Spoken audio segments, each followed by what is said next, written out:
تو جیسے جیسے عمر بڑھتی ہے یہ لیول کیا ہوتا ہے,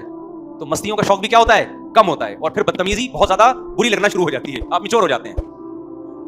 تو وہ 40 سال کے بعد آپ کا بیڑا آپ کے گھر میں ہی غرق ہونا شروع ہو جاتا ہے کہ جو آپ نے گھر میں ماحول دیا تھا نا, بچیوں کو پردہ نہ کراؤ اور ماڈرن اسکول میں پڑھاؤ اور بوائے فرینڈ گرل فرینڈ اور یہ دوپٹہ شپٹہ اٹھا کے سائڈ پہ پھینکو بیٹا, یہ آپ نے چونکہ اللہ کو کنارے پہ رکھ دیا تھا, اب اللہ کہے گا بھگتو, یہ اولاد ہی تمہارا سر گنجا کرے گی, جتنے مرضی بال لگوا لو, یہ اولاد ٹینشن دے دے کہ تمہارے سر کو گنجا کرے گی. اب یہ اور اولاد خوش ہوتی ہے کہ اس بے حیائی کا ہمیں تو فائدہ ہوا نا, ہم تو آزاد ہو گئے. اور بھائی آپ پر بھی یہ کل ٹائم, آج کل تو ویسے ہی ٹیسٹوسٹیرون لیول دھڑام سے نیچے آ رہا ہے, خوراک اس ٹائپ کی ہیں, سمجھ رہے ہو نا, ویسے ہی تھوڑے دنوں میں بوڑھے ہو رہے ہیں لوگ.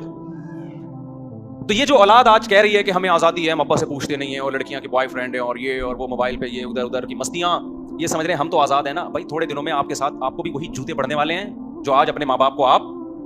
کھلا رہے ہو, زیادہ ٹائم نہیں ہے.